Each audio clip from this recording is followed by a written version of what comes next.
Good afternoon, good evening, good morning, depends where you are, guys. This is going to be the first space of 2024. First of all, I would like to extend to you all my best wishes for the new year. Health, good fortune, whatever you would like to have for this new year, I wish it to you. We are mostly going to make a roundup of the situation overall. It's going to be a lot less profound. I have foreseen a larger space for the 5th of January. That 5th of January is going to be far more structured, and I would like to go over at least three major points. So the first major point, the 5th, is going to be the situation at the front. The second major point would be the situation at the logistical front, because this is the biggest problem right now on both sides. And then the third major point would be the predictive aspect of it. I will not make any prediction the 5th. I will lay out a couple of things which would basically open the way for one or the other prediction. We did more or less the same last year around the month of March.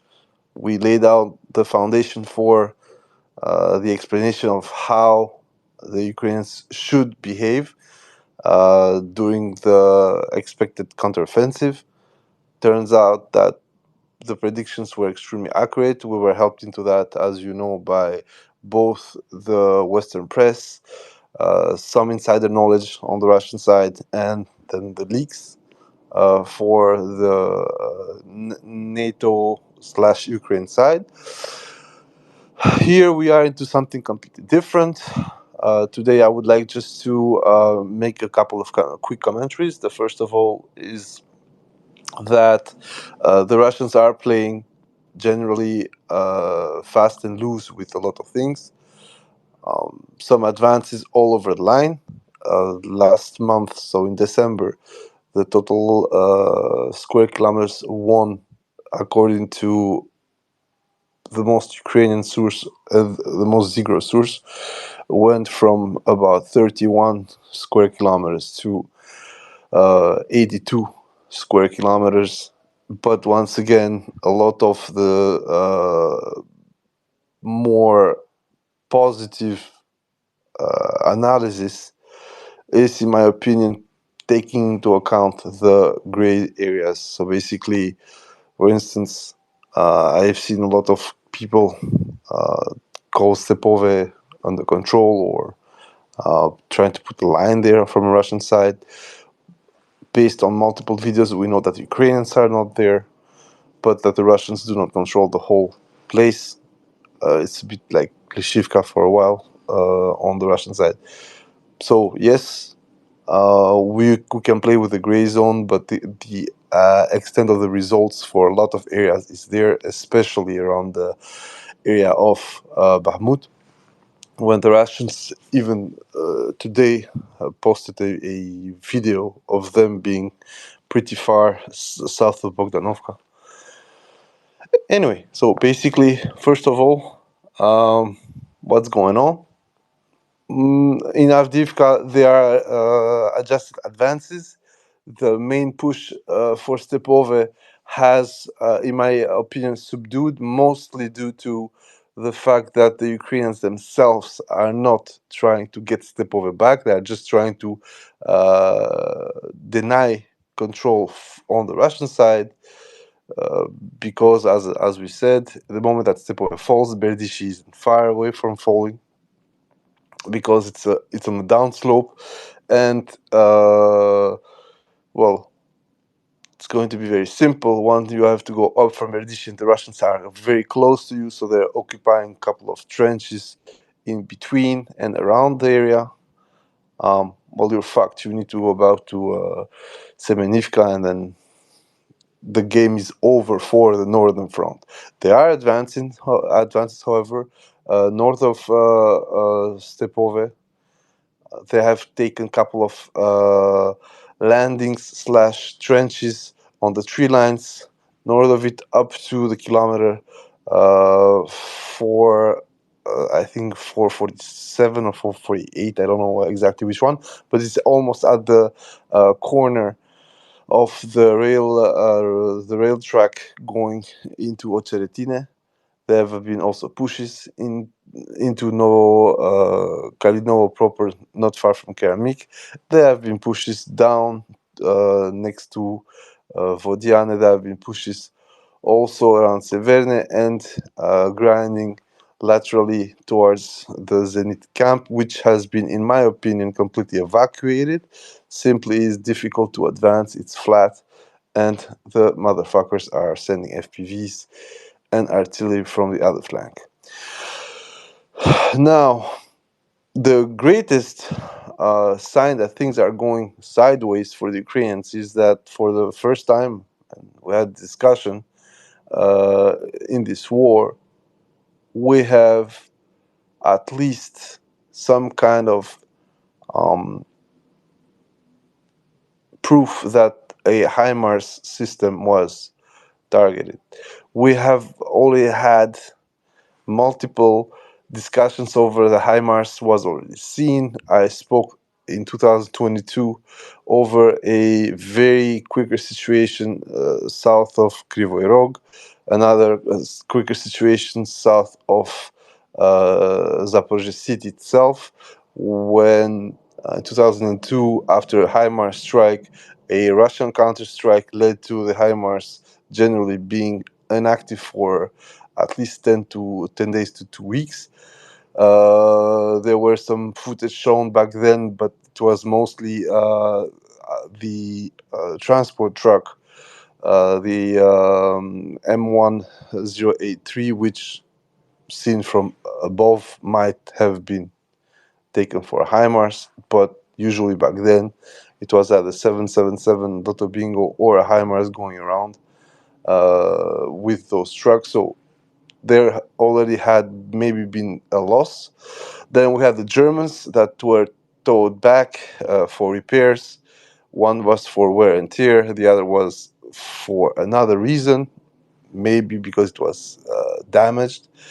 Then we had last year, so 2023, at least 3 instances where the Himars's were clearly seen by the Russians. The Ministry of Defense sat on it. They released the one of those videos from Berislav, and we are led to believe that due to the chain of command, there was no way to hit them, or the order didn't came, or whatever. I found that very suspicious because unfortunately it just shows something else, that the Russians did not have at some point a mission based squad which would basically go after the Himars or after specific systems, the same way that for a while, but really for a while, they had for the 777 Lotto Bingo. Remember, we had this joke about Otis Tsila going after that system in particular, and that's what happened, because for a while we had almost every week a couple of shots of M777s being hunt down, seen, struck, whatever. Ironically, the first Himars struck was done more or less in the same way as the first M777 battery. I don't know if you guys remember, in the summer of 2022, about 3-4 towed howitzers were being brought forth, installed, and then the first attack was with a Kub. The attack didn't bear really good results. The battery ran to hide into a forest area, and it was attacked by Smerch. Um, Ironically, it's the same thing here. I don't know if they knew they were located by Zala, but anyway, they got spotted, and then three Smerch cluster rockets were fired. The first, as I said, was, in my opinion, just to make them move and leave them clustered and locked into a position. The second was more on target, and the third was exactly on top of it. And then they hit at it due to the range with probably a guided artillery. So this, in many senses, indicates something that we had spoken for a while. I said they are actively remote mining, so they need to be extremely close. We also have now a dump of attacks by Himars, among which air defense systems, but also more based artillery. The latest video with those supposed artillery strikes, is extremely underwhelming. As I said, there is a set problem, but there is apparently a huge issue with ammunition that's being used. The air burst slash tungsten balls work still very good with exposed ordnance, like on the books, given the solid fuel missiles are still vulnerable to that fire. But we do not have what we saw in the summer, which was M31, M30 rockets being fired into the general direction of MSTA-S or Jatsins or whatever, and then those vehicles being engulfed into flames. Now, we have close enough strikes. In two cases, it's extremely awful because it's not even close enough. It's literally just in the same village. I make the joke. But there are things that, in my opinion, start to not to really make sense. One of those was the location of the Himars. It was, according to whatever direction you target with it, either 16, either 18 kilometers from front, which means that every single guided asset on Russian side and their mother would have hit it. For the Lancet, probably very complicated because it was in a thick wooden area, but for cassette strikes, cluster strike, and guided artillery, in my opinion, it was a job well done. I think an L post is going to pop up at some point, and also according to other people, a second HIMARS was hit in Kherson somewhere around the month of November. We're expecting that result because apparently that one lost the cabin. And then we have Masno saying that he had seen completely far from the front line another HIMARS charred and destroyed. It's not really, how can I say this, clear if it's the same HIMARS each and every single time. I doubt that because there are two different directions. So it could be at least two HIMARS damaged, destroyed, call it as you want. Most important part is that those guys can be hit, and they can be hit because the tactics they're using right now reek of desperation. Remote mining, as I said, very interesting, very important, but you cannot risk an asset like a HIMARS right now, not because there's something special with it. Right now, the biggest issue is the PR. We didn't make much PR. I mean, the Z side literally didn't. If you compare it with the loss of the first Leopard, first Bradley, first Challenger, and whatever, the HIMARS literally was an anticlimax. Okay, they got seen. I think for a lot of us on the team were criminal, we were pretty much sure that it had happened a way or another, and that the Ministry of Defense was sitting on it. This was at least partially proven by the fact that those idiots sat on a visual confirmation of a Himars unit being spotted not far from Berislav. Then we had the at least partial hit on the Himars. And then we had all these speculations about at least another vehicle hit. These, unlike whatever had happened before, in my opinion, are believable, not because of, you know, a PR circle or PR cycle. Mostly it is believable because we literally saw the Ukrainians put the HIMARS so close that, in fact, if you have a reactive enough team or scouts, fire coordinators, and artillery, Ukrainians apparently take huge risks. Both the Berislav one and this one show that they are coming very close to try and hit as deep as possible, and at the same time, due to the fact that the remote mining had to be done, still needs to be done in Donetsk area. This forces them to use the only assets they have, and the only assets they have is the wheeled HIMARS. Now,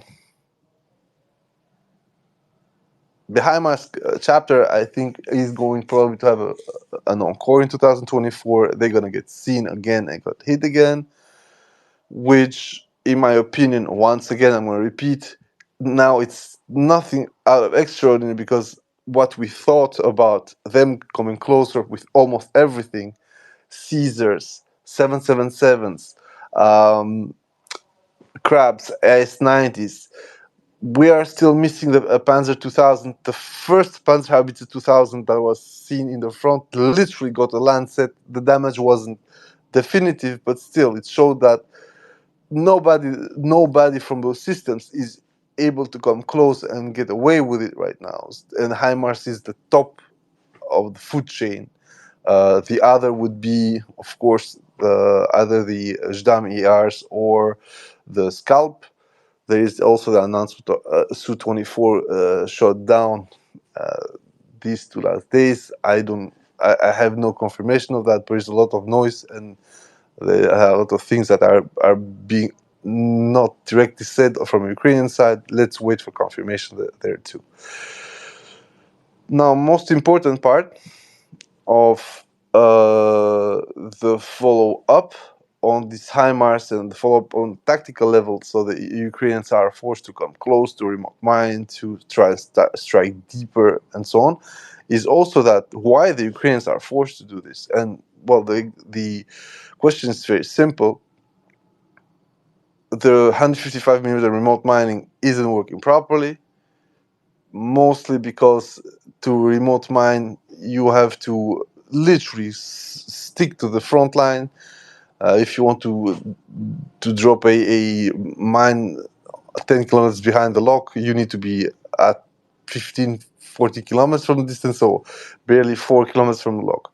We saw that that was a death sentence for a lot of these weapons, because also remote mining needs a complete fire mission. You cannot just drop 1 or 2 remote mine rounds on 155. You really need to go for a full cluster mission, and also you need to spread it in a certain area. With the HIMARS remote mining, you can immediately unload the whole salvo, and because you have this possibility to put different coordinates on your target grid, the salvo is going to go in different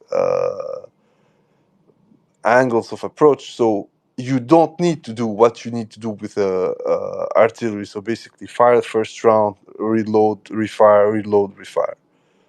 This, as I said, extends your period in the same spot. Plus, most of the time is going to be a towed vehicle or a towed gun, which means that in and out is going to be at least 10 minutes installation fire up, if it's not from a already stabilized covered position. So yeah, the overall right now the Ukrainians are on their back foot. They have decided apparently to hold Avdiivka at their maximum. This is causing a certain delay, especially up north. Uh, but at the same time, I already posted multiple small evidences from Ukrainian side. They are going for a retreat from Avdiivka. They are hoping to be able to do so before February. They're gonna hold in good order, let's say it like this. This, in my opinion, is indeed what's going to happen. That they are happy to have inflicted a certain level of loss to the Russian side, and they are now expecting to have ready positions beyond Avdiivka, which means probably beyond the Semenivka line, given that Semenivka is in lowland, and they would be completely fucked up. So let's see which of the three lines that I already signed they equip for in Avdiivka they can retreat to, because if it's any one of the two, the second or the third line, well, Russia would have actually made a huge tactical victory and a positional score, because the very first line is at 8 kilometers from Avdiivka, but the second and third are at 14 and 20 kilometers from Avdiivka, which is, in a sense, a huge score, both politically and militarily, because, as I said, that would mean that now most of the conventional artillery is going to be beyond the small lake / reservoir at Karlovka. The other biggest issue that we have right now, we have multiple articles. One of those is coming straight from the horse's mouth, so the German responsible for logistical aspect in help of Ukraine. When it comes to the German Leopards, I think this is widespread on other Leopards as well, because the main spare part supplier is located in Germany. Leopards right now are mostly unusable, German ones, because a lack of spare parts, and this means that the already long-term, I'd say, absence from the front lines due to repairs, both routine repairs but also maintenance post combat or even refurbishment, instead of lasting whatever they were supposed to last 2-3 weeks, now last in average over 70 days.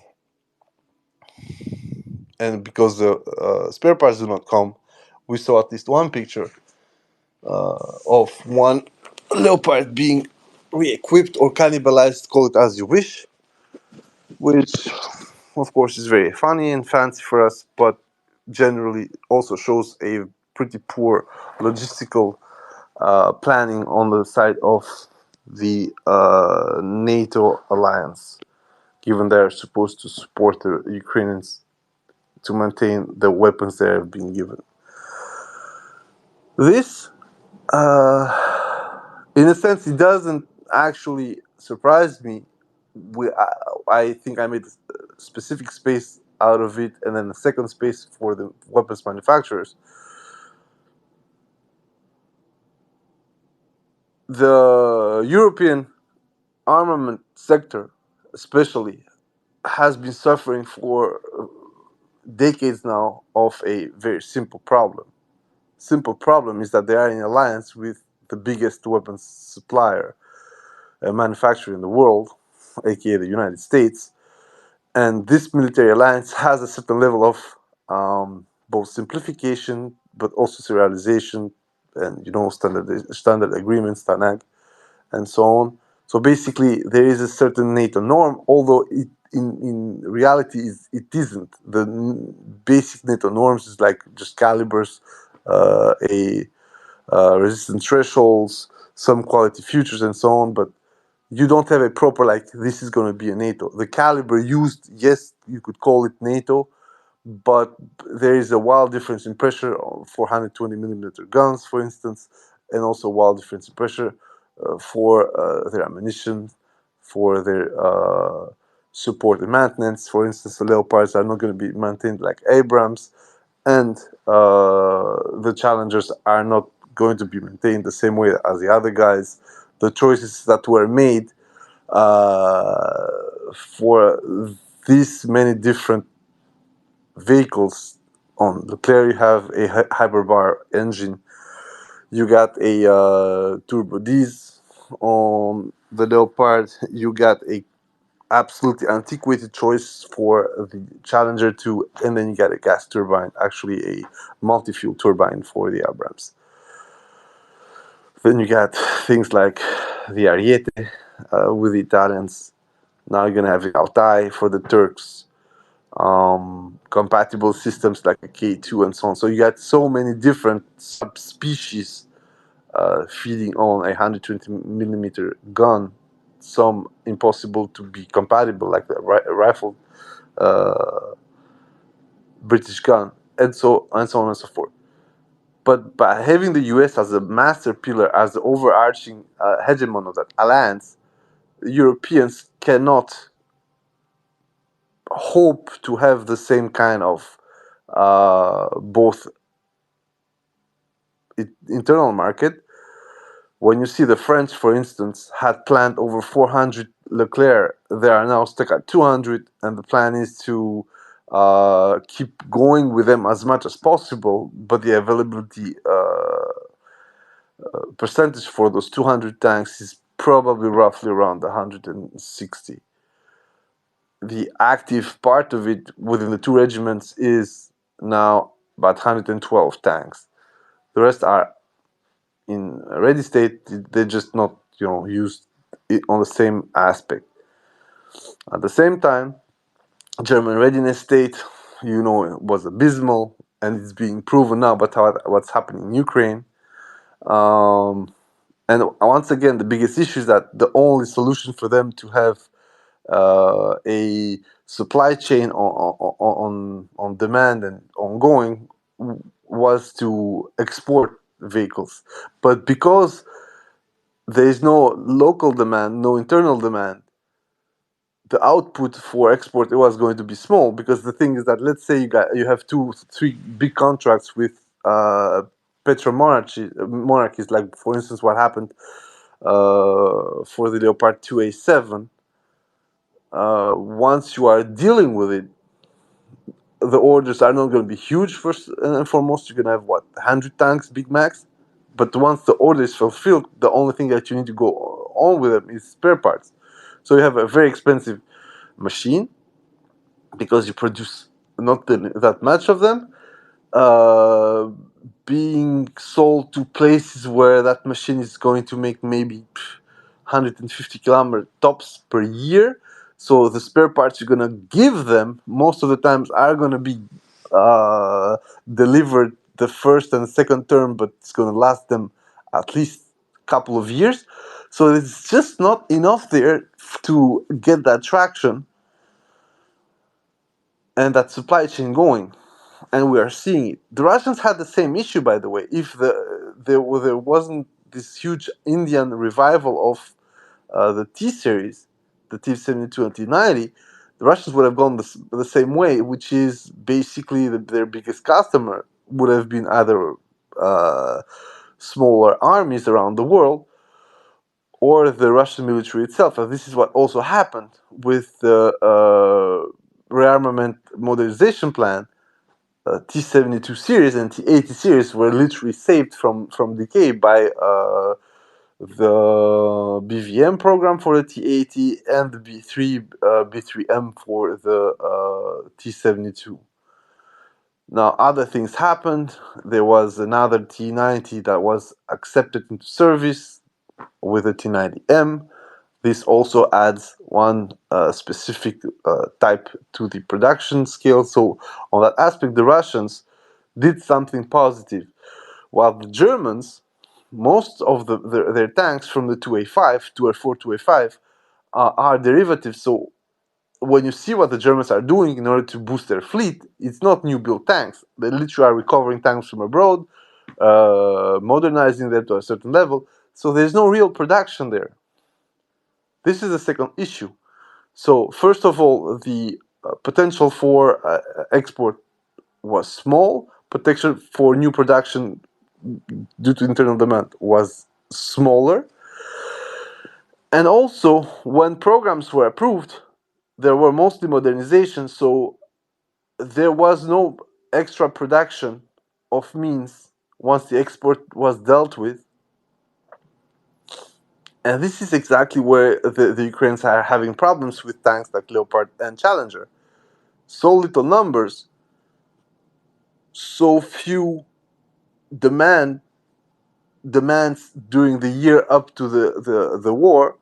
And then, unfortunately, they end up with this situation where this shrinking supply chain, this high value market, small volume, high value market, is simply impossible to upgrade quickly with the realities of that war in Ukraine. And we explained why. The tactical decision from the Ukrainian side to keep the 0 point for these tanks up to the front line at over 20 kilometers made that every time that those tanks attacked, they would do 40 kilometers to go and 40 to come. In sometimes maybe less. But if you attack with these tanks for 10 days and you are at 40 kilometers per day, if you come back, of course, you have just done 400 kilometers.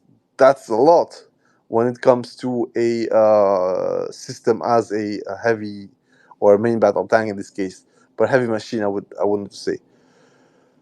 So on that process, I made a meme today like the Soviet productivity and the Soviet design of tanks literally wins 70 years after it put out its guidelines for the generation of tanks that is fighting right now this war, the derivatives from the Object 432. Lighter tanks, good enough engine, extremely well balanced armor for the type of tanks in the 50s, in the 60s, and the 70s. Now there are maybe some things that need to change, but those are simply not there for the Western tanks either. You can have a 60, 62-ton tank on the German or American side, and FPV don't care. The FPV is still going to fuck your ass. It's still going to blow your armored compartment. It's still going to blow up your track. Once you're stuck, we've seen what happens. You are going to get hunted as a pig if you're the crew, but you are also going to get hit repeatedly. We had the case right now in Terni, over 6 kilometers from the front. They got spotted. Three Leopard 2A5/STR V122 got a couple of visits, most of them by Lancets, I think, but still, there you go. Doesn't matter if you have 60 tons or 45 tons. If it's well designed or badly designed, you are still gonna get it. Right now, the vision for tanks with the FPV, but mostly for the overhead top attack assets, is, and I said this, you need a multi-spectrum defense, electronic warfare, passive. You're gonna have cope cages. I'm sorry, there is no other way. You're gonna have APS or active protection systems, interceptors or effectors. It's going to be impossible otherwise, and you are going to have a nylon type protection around it in order to still afford your crew to get in and out without being completely caged in the tank. One thing that, in my opinion, is going to be extremely important soon. Now we will have to have real escape hatches on the floor of the tank, because unfortunately that's the only way to be able to leave the tank once it's hit but not completely engulfed by flames, and that also would allow you to be able to protect the tank from the top. because a lot of losses on the Russian side and the Ukrainian side are because once the tank is hit, immobilized, the crew maybe not panics, but mostly does, and leaves without locking the hatches, which means that then another drone has a very easy task to completely take that tank out. Okay, the crew, quote unquote, survived, but your vehicle gone to flames with something pretty simple to do. So basically, okay, FPV hits your tank, you just like pull out, smash your hatch down, so at least it couldn't be completely taken out with either drop or FPV, and okay, you haul ass. In this case scenario, I think the better way, on top of a completely redesigned fire protection system within the tank, better way would be to have a maybe larger floor hatch for various tanks. For instance, for the Abrams, this doesn't exist. So I think a lot of guys are gonna have a very shitty experience in Ukraine once FPV start targeting, or Lancets or whatever weapons start targeting the Abrams. So on that aspect, the biggest problem that we have is that the design wise, every single vehicle in this war is not able to, okay, you got armored vehicles that gonna resist an FPV, but those armored vehicles are not gonna resist an FPV in critical emplacements, so tracks, tires, engines, and so on. So the only thing they're gonna afford you is just not die on the first and second shots. But then you need to get the fuck out of the vehicle if you don't want something more serious to hit you with it. So um, a vehicle that retains mobility is, in my opinion, the most important part, but that's not going to happen. Uh, it's simply too difficult to have a solution, even with a wheeled vehicle that could still be powered with 4 out of 8 wheels. It's just going to be a cavalry. With trucks, okay, you can short truck if your truck blows up on a mine, whatever. But the problem with that short truck is that you need at least half an hour to be able to manage that, and half an hour is uh, more or less enough for you to die 3 or 4 times with the max extent of an FPV.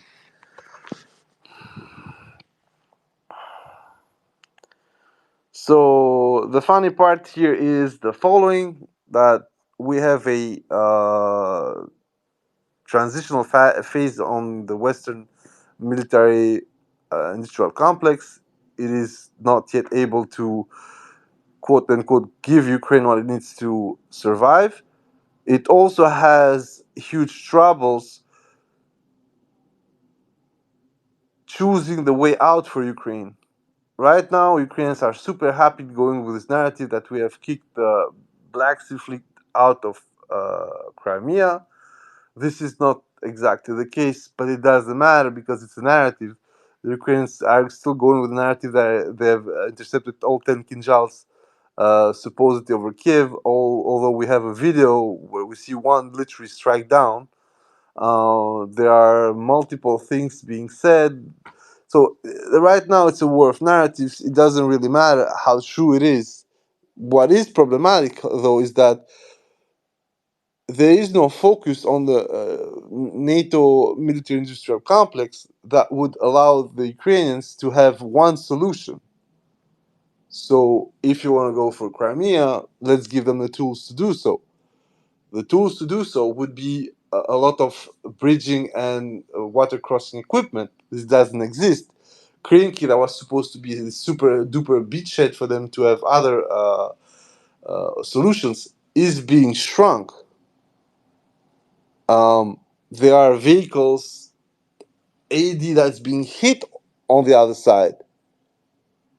We got Lancets on landing parties being had. We had artillery going there. We have the situation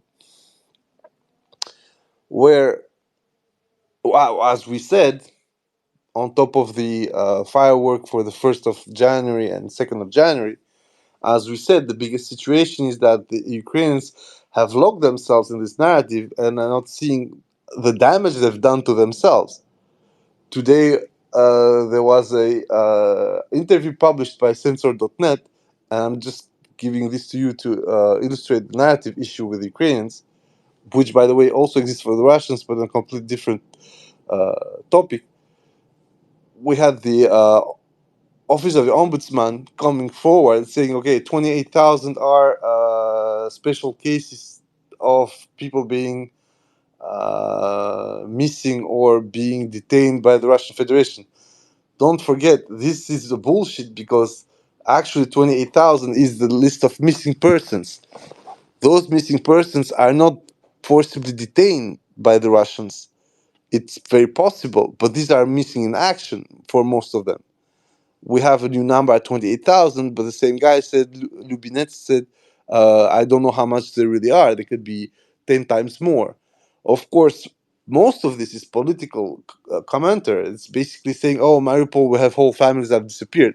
We already know that with the volume of digging that has been done to get the bodies of the Mariupol residents that were killed there, we are probably between the 4,000, 3.8, something that the UN is saying, to maximum 6,000 people that are not military deaths. But this is the situation. Even if we are at 6,000, we are far from what is said on the interview, which is up to 10 times more. So 28,000 to 280,000. This, once again, is the biggest problem with Ukraine right now. They cannot allow themselves to be honest with their problems.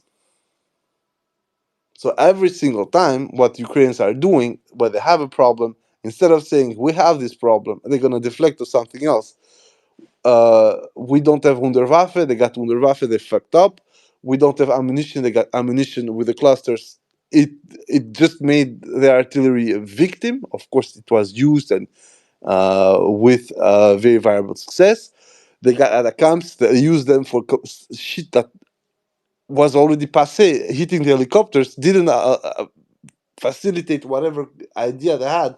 It didn't push the Russians back, because the main user for the helicopters for this daily 305 was the Mi-28 and not the Camos.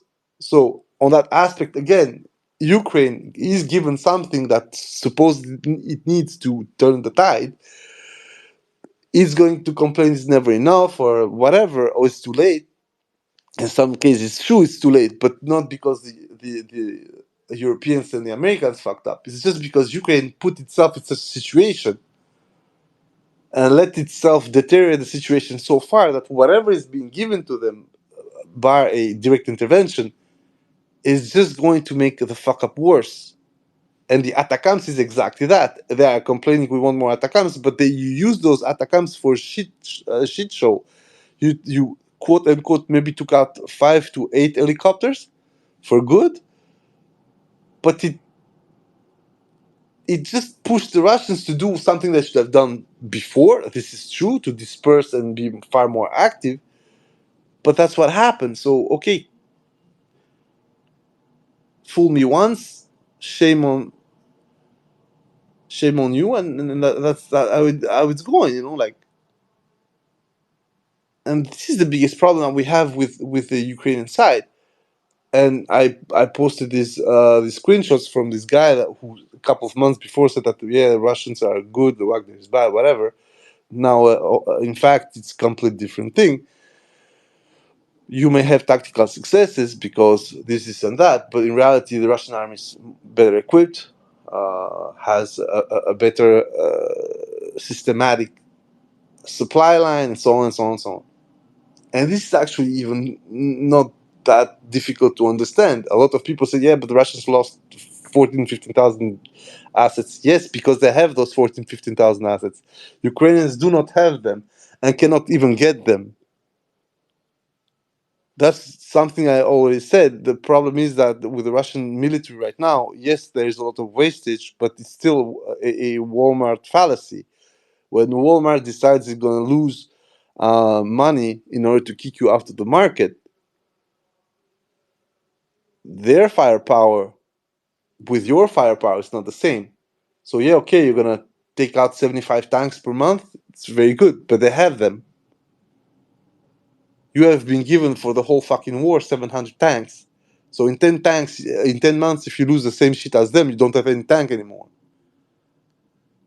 So you cannot base your vision, your analysis in this case. Of course, it would be better that the losses were exactly 1-1 or even positive for the Russians. But this doesn't happen because of the type of combat we are seeing.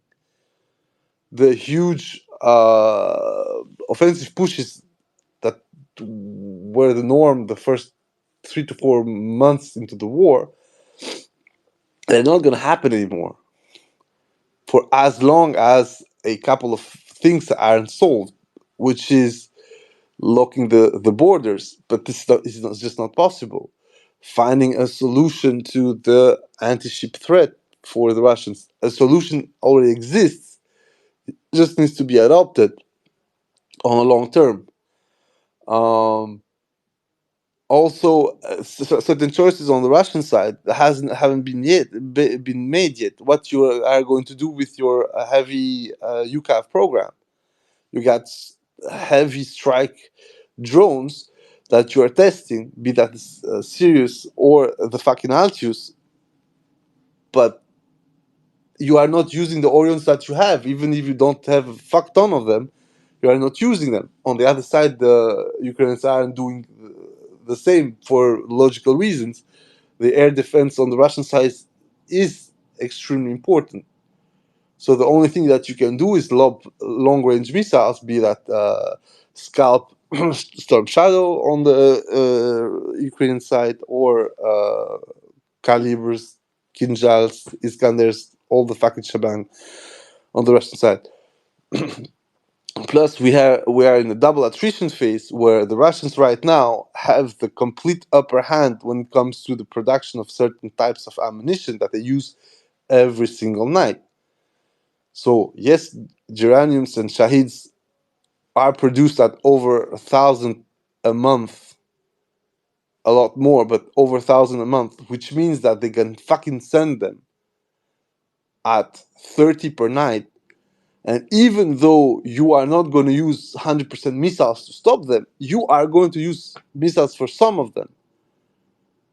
And if it's going 30 per night as a base minimum, you are going to spend overall during the year, depending on the type of missiles you're going to use, at least 4,000 interceptors.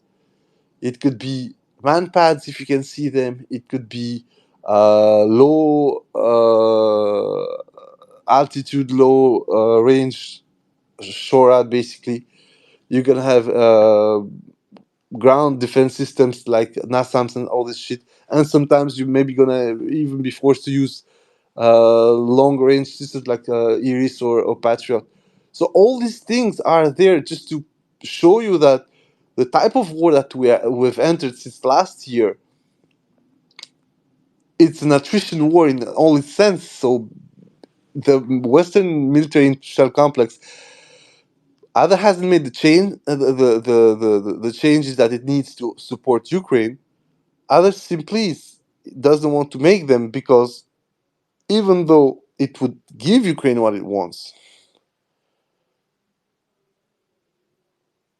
restarting a tank production line for Abrams or for Leopards or doubling it or tripling it, it's simply not worth it. Because unlike Russia, who is producing its own shit based on the export that she's still having, you are literally taking from pocket A to pocket B. It's not vehicles, weapons, and shit that you are getting paid from Ukraine. Americans are just making a little bit more debt to produce shit that they're gonna send to Ukraine.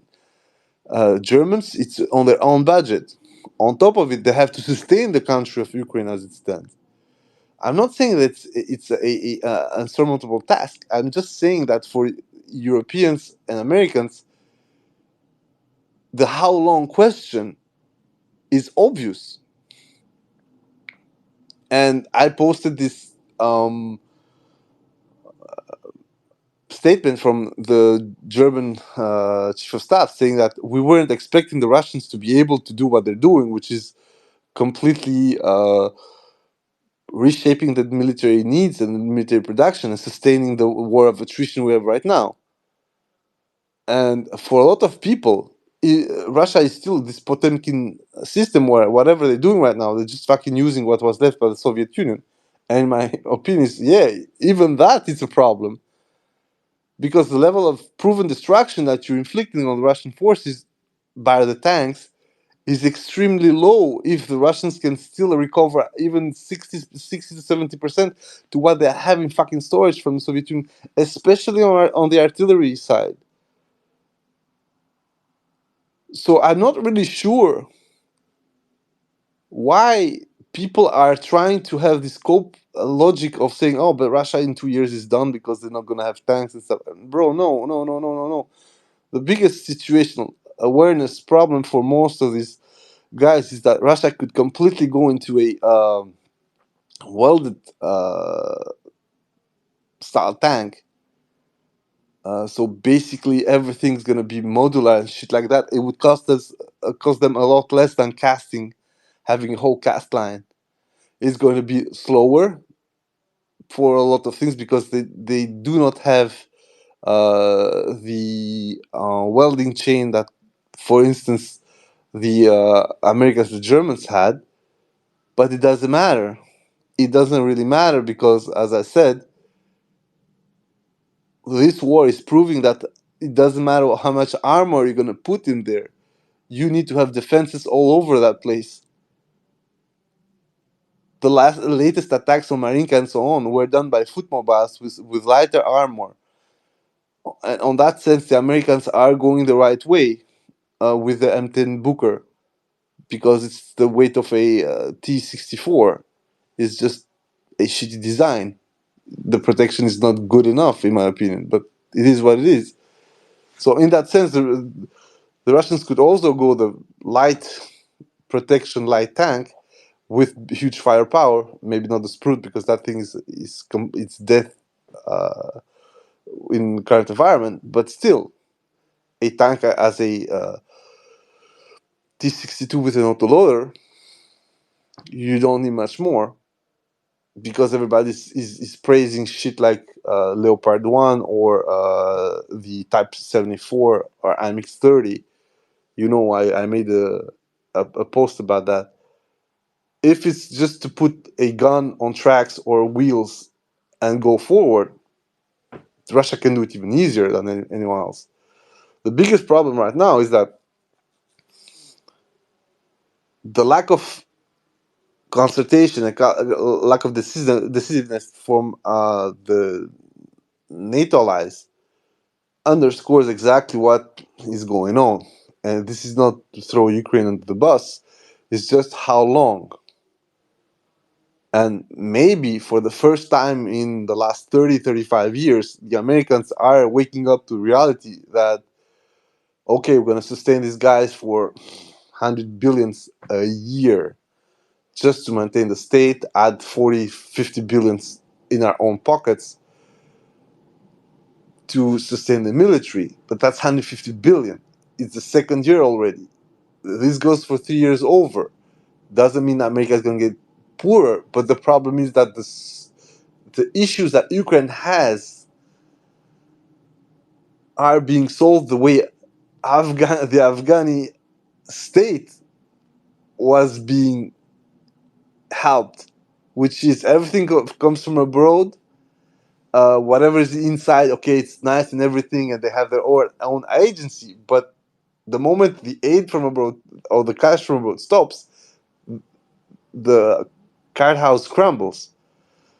And we are going there. And we are going there. And the biggest problem is that we're not going there because for some reason Ukrainians are bad at war, whatever. We're going there because Ukrainians let themselves being very deeply damaged for that first 2 months when the Russians ran rampant all over the place, and pushed them from very strategic locations for themselves. I made this small analysis for the article that the Institute of War posted, when they're like, yeah, everything's. I mean, Ukraine should liberate the territories to the 1991 line, because it's easier for it to defend those lines of defense instead of the current lines of defense. Of course, it's easier to defend them, but it didn't. It couldn't defend them back the other day, which means that now it will have to get them back, which means that it would negate the advantage that it had back then, because the more you're going to advance, the more you're going to lose. And the more you're going to lose, what happens to them when you're going to lose people? You will need to reinforce them to completely resupply them, reshape your army. And we had this discussion that it's like trying to repair your wheel while also driving. Doesn't always work, doesn't actually never work properly. Even if we take the Soviet patriotic war,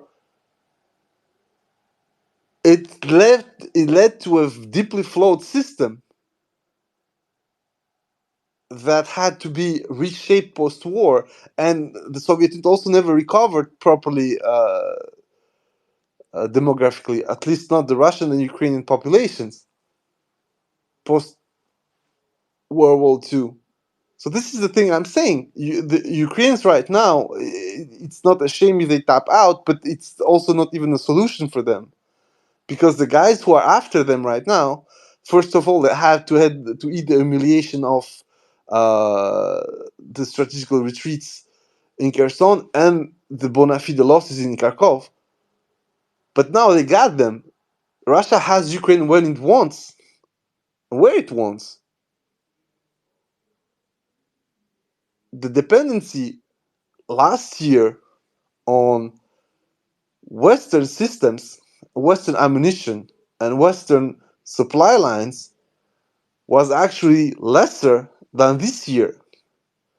If you check the losses, that Ukraine has incurred during the year by using Oryx, it doesn't matter. It's just to give you an idea. The vast majority of hard key systems are not Western. They may be Western supplied, but they're still remaining Soviet. Only in artillery, in SPGs, you're gonna have a lot of losses, and in 155 systems. That, of course, is not Soviet, but all the rest, vehicles, APCs, tanks, and so on, all those are their own standard. All those are legacy standard. If you check it, how many Bradleys? 70, 72? Maybe 30 Leopard tanks. At the same time, they have lost more than 200 and something T-64s, T-72, T-80s. So that's what it is. At the end, what is happening to Ukraine right now is that they are going to be so much more dependent on the West, and so depending on a military-industrial complex that hasn't made that choice because it doesn't believe in that choice yet. I'm not telling that in 2 years or in 6 months or in 1 year it's not going to change, but right now those decisions haven't been made. And the huge problem for them is because economically, Europe cannot afford to start spending on artillery ammo alone 100 to 150.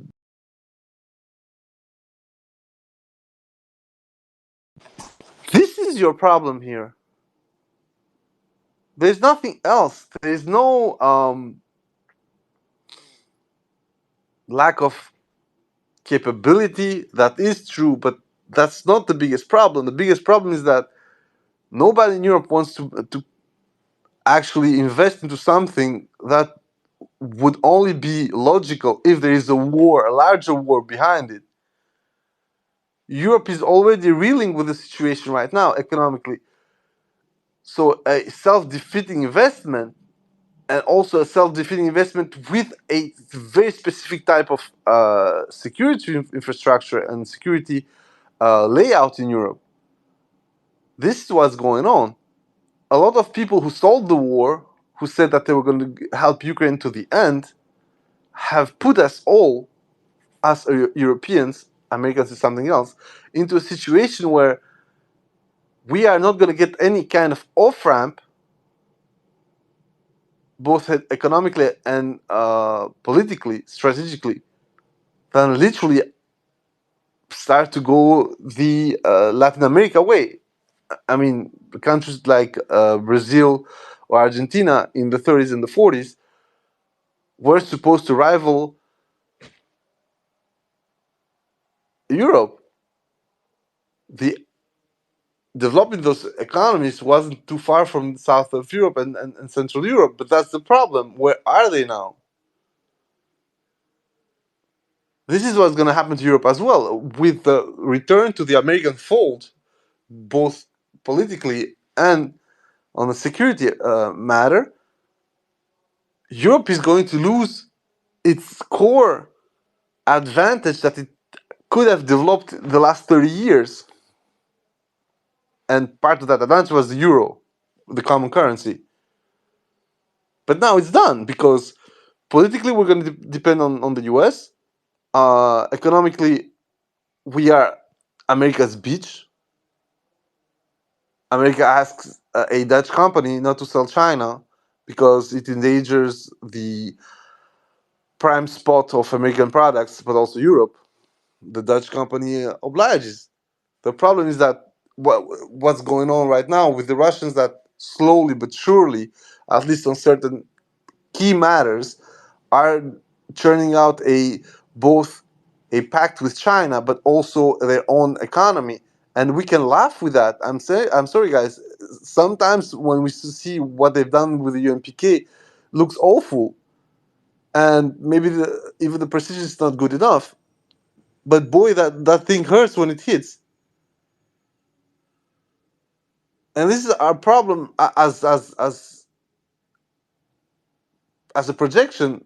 We have a huge problem, which is that we are not able to comprehend where we're going as Europeans. And this is because those politicians who absolutely did not seek a way out of this war early on, but actually doubled down on, okay, we're going to beat the Russians by drowning them in Ukrainian blood. That's why we are in this situation. Because Ukrainians right now have lost so many people. And of course, you guys saw the project. There is a link and everything. We're speaking easily. I'm going to extrapolate, but we're speaking at least 300,000 casualties on the Ukrainian side. And yeah, maybe it's not far from the Russian ones either. But as I said, Ukrainians need to score 5 times more, not 1-1. So this is the whole thing here. We have a completely fucked up plan who was never going to work, who had cosmetic successes overall, solidified Russia's resolve, made them start a couple of programs that, as I said, are just fucking incremental. They're not game changers. We can, I mean, have fun with the Lancet, UMPK, whatever you want. Those things are not game changers. No, what they do, they completely reestablish a level of superiority on the Russian side, on fire volume, on concentration of fire, whatever you want. But they are not like, you don't see 20,000 Lancets roaming the front line and hitting everybody. It doesn't work like that. Russia is still, and it's funny because a couple of Ukrainians are recognizing it, Russia is still waging a war of choice.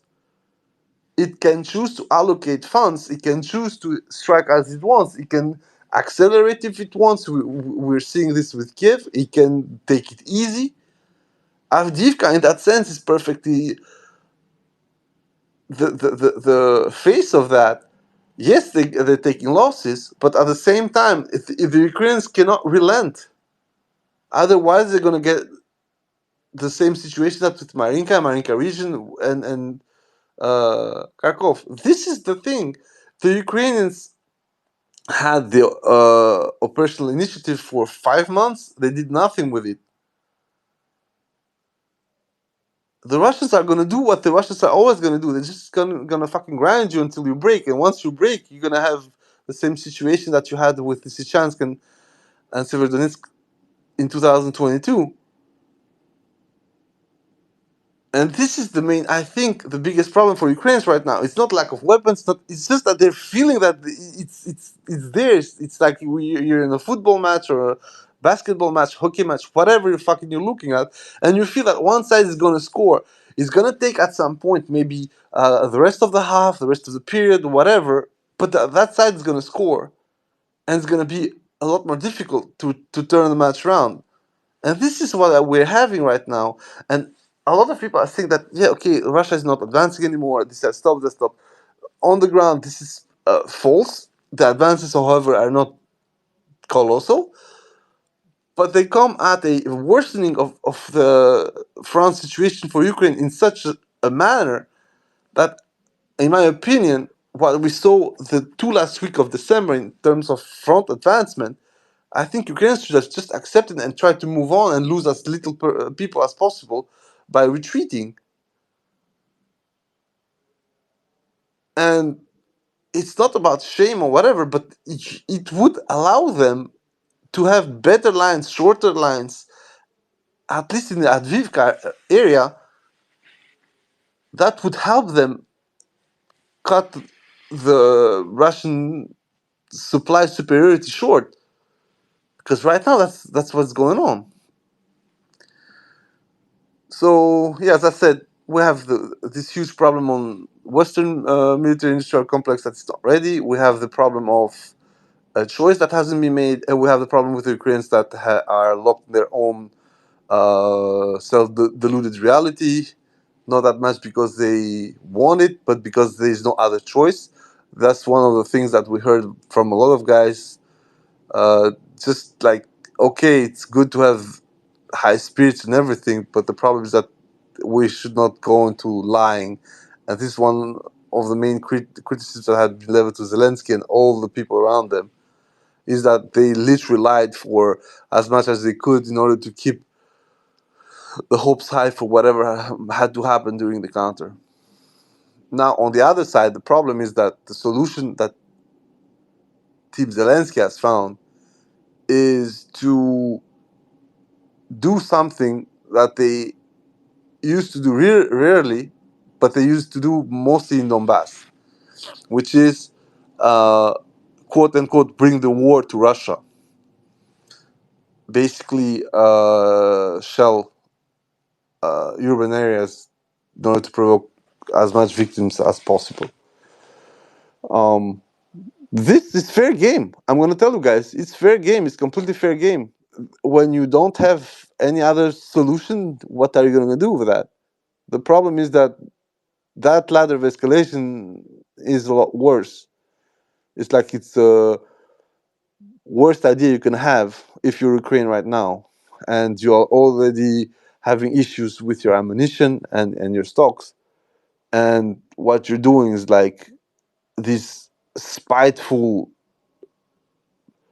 attacks on, in this case, was Belgorod, because what's going to happen is that the Russians are not going to divert whole fronts of artillery just to hit you back.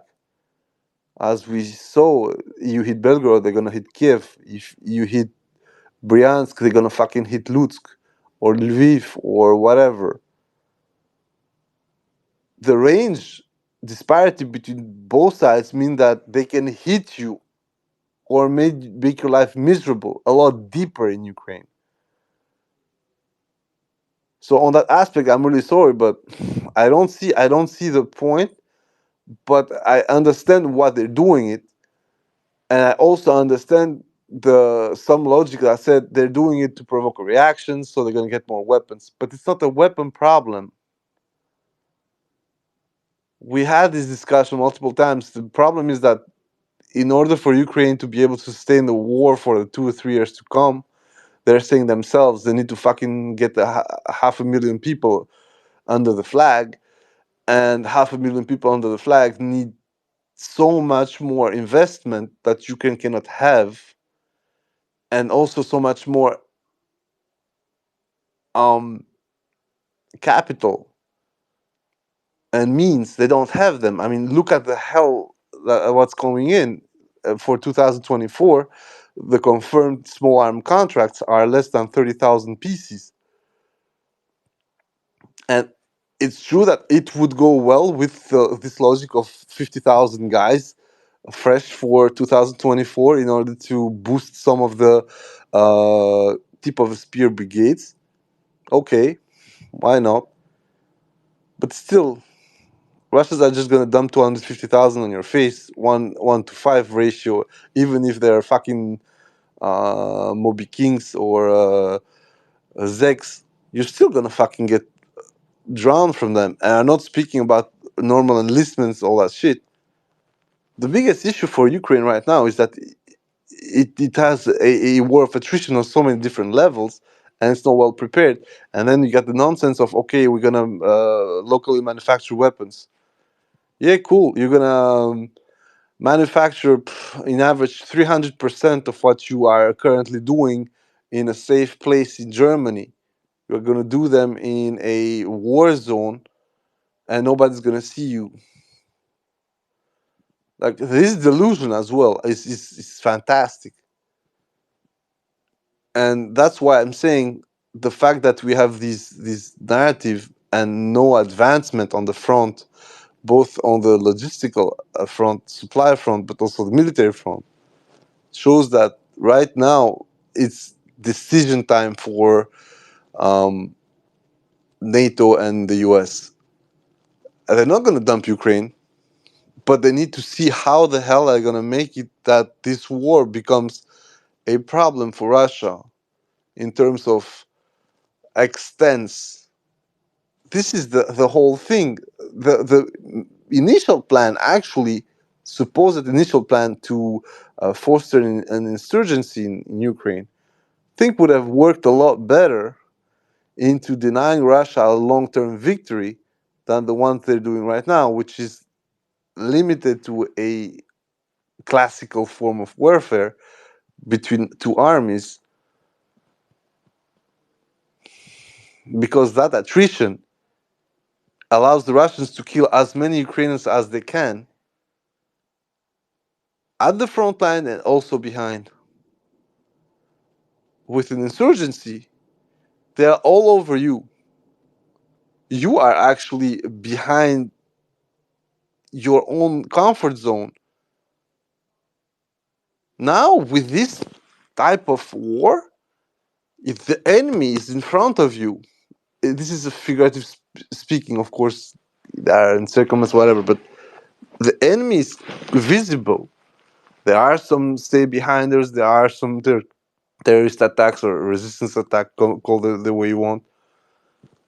But the reality is very simple. The enemy is in front of you. There's a front line. There are white crosses, yellow, green, blue bands against red and white bands. And you can kill them as you please. You can have your TWK or your THD. This is the gift that Ukrainians have made to the Russians. They are prolonging a war where systematically Russia doesn't need to look after Ukrainians in its fucking backyard. It doesn't need to look under the bed for them. Yeah, of course there are these attacks, the arsons and whatever shit is going on in Russia, but we can count them in 4 or 5 hands. This is not Afghanistan in the late 80s or Afghanistan that the US left, where they had each and every spring half police stations being gunned down, when you had spring and summer offensive from the Taliban that each and every year put the authority of the Afghan state and Afghan army and Afghan police to zero. they resetted that every single year with their attacks. And it wasn't solved by the surge either. Right now, by having this war, politically and tactically, Ukrainians are affording Putin to have a enemy in front of him, and thus have a advantage, a systematic advantage, but not needing to go and look after terrorist cells, resistance cells, insurgent cells, and so on. Of course, an insurgency is not going to have the same impact as the open warfare that we have. It's true, but the scale of slaughter that happens on the Ukrainian side, it's also not the same. The Iraqi insurgency cost them 40 to 50,000 men over 8-9 years. Ukrainians are losing 3,000 guys per month. These are KIA. I'm not speaking Poles and wounded. This is what I'm saying, that this war systematically is actually working perfectly for Russia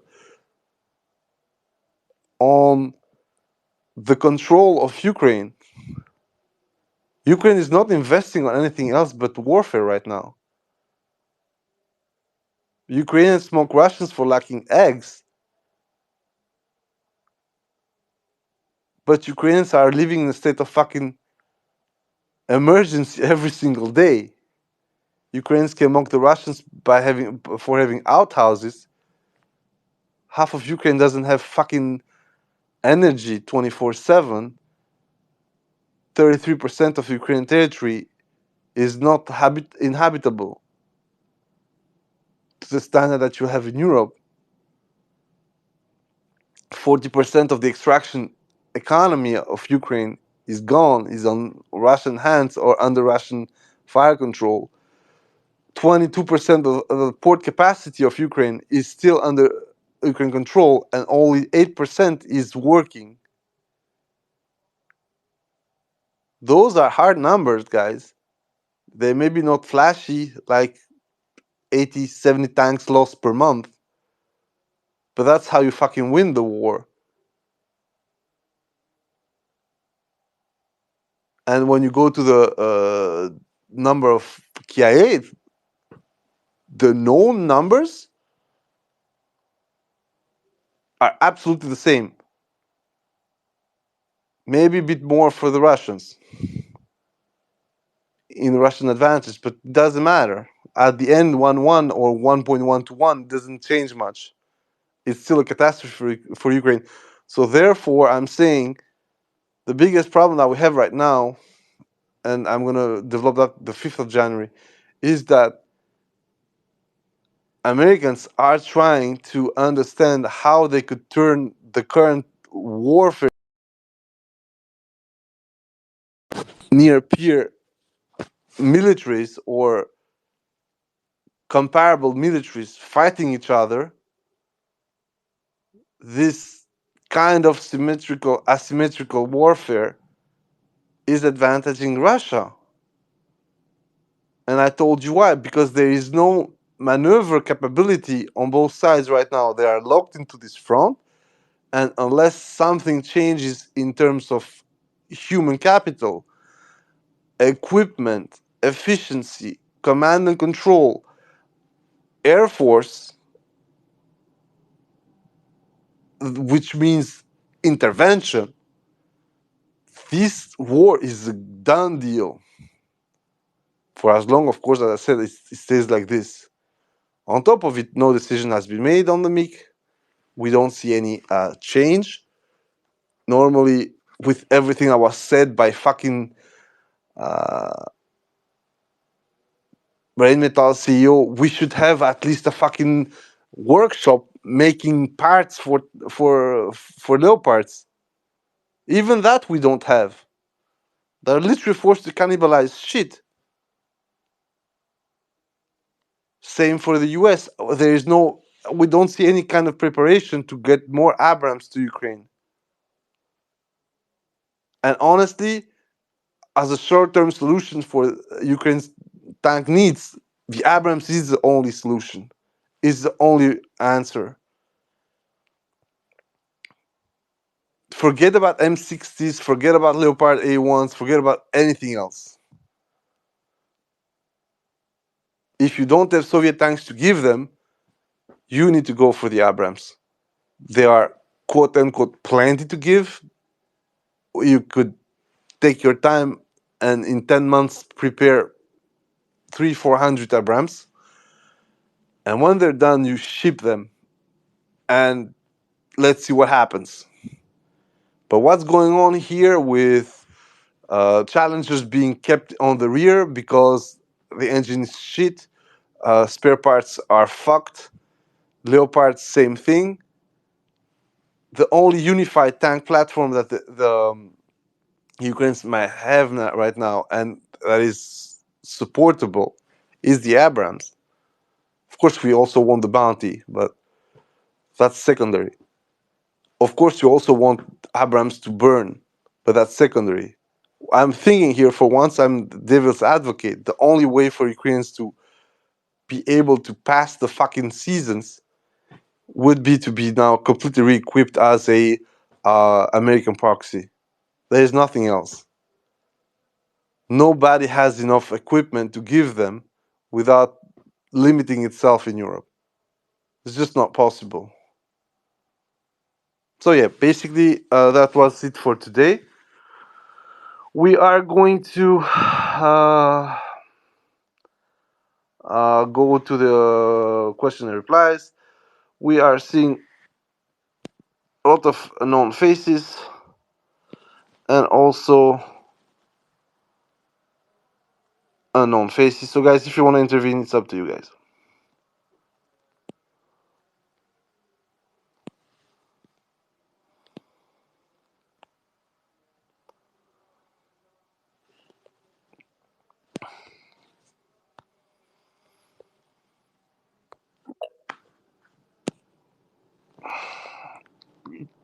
Go on, Kremlin.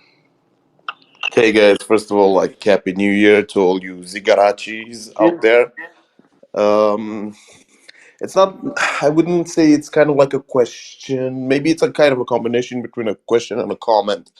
Um, what do you guys, I mean, what sort of support do you think Ukraine is going, because obviously they're not going to let it go that easy. Can you hear me?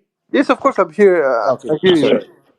What sort of support do you think they're going to get? Because obviously, like, from my perspective, I think I've said this. This is a sort of a second Crimean war. Like, you can tell by everything these motherfuckers in NATO are saying is that, oh, Crimea, Crimea. I mean, they couldn't give a shit about Donetsk and Luhansk. Hell, I think they would gladly even throw there in Kharkov if they could only get their hands on Crimea, which would imply also covering.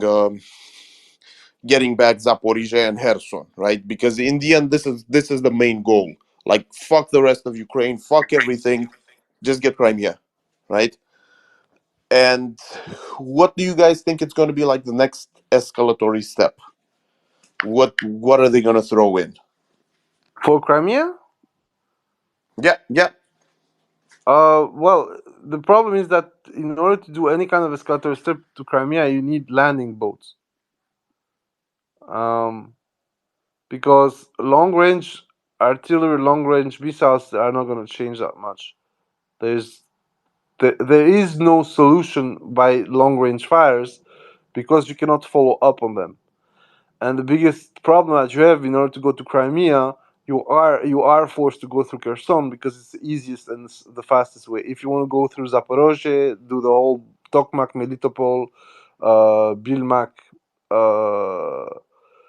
Berdyansk, Melitopol, Genichevsk, or whatever, it's not going to work like that. They tried it; it's just not possible.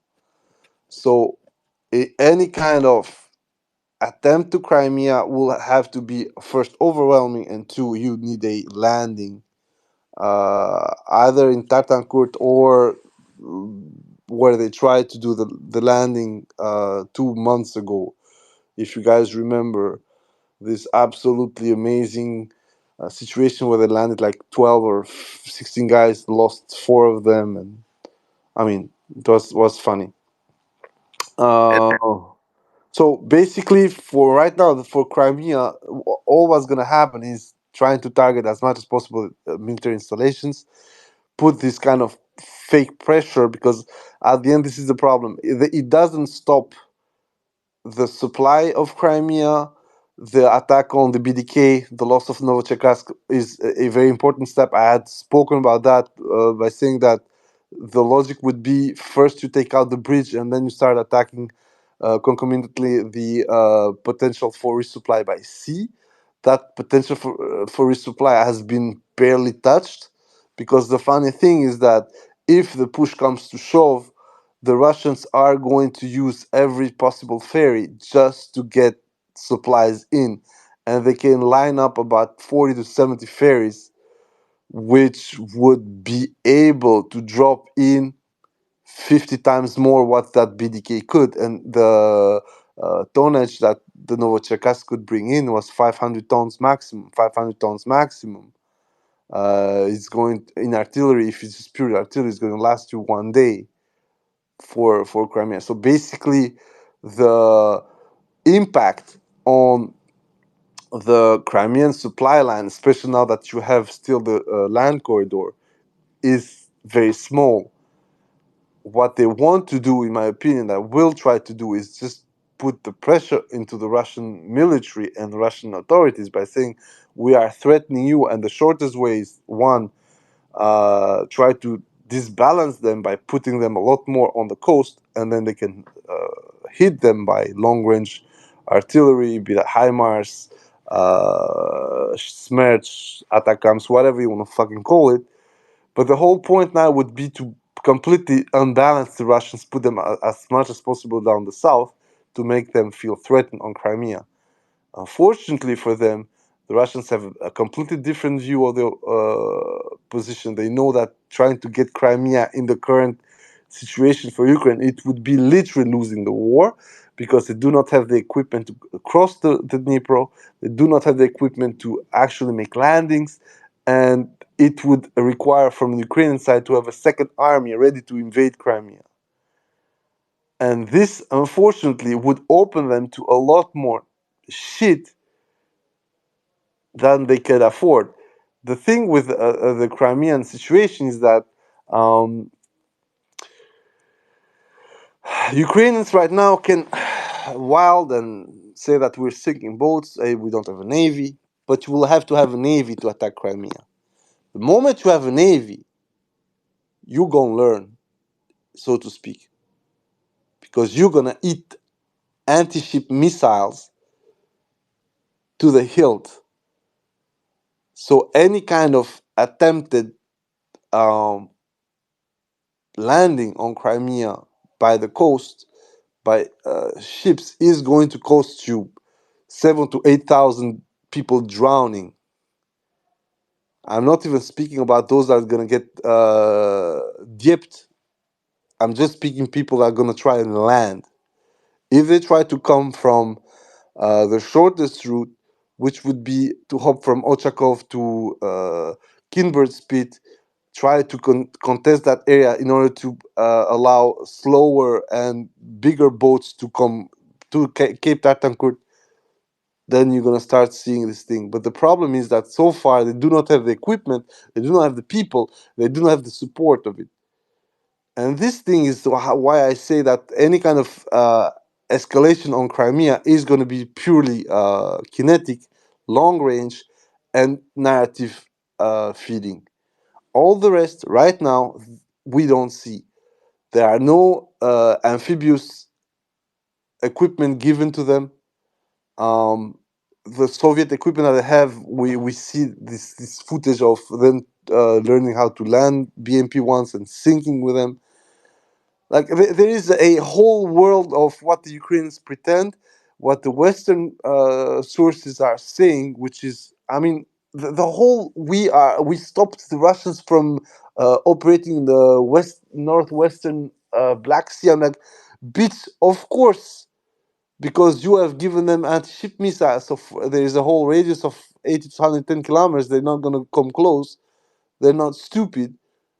It's a losing, it's literally a losing bet. You are one ship in the middle of the fucking sea, they have the whole littoral to just point missiles at you and fire.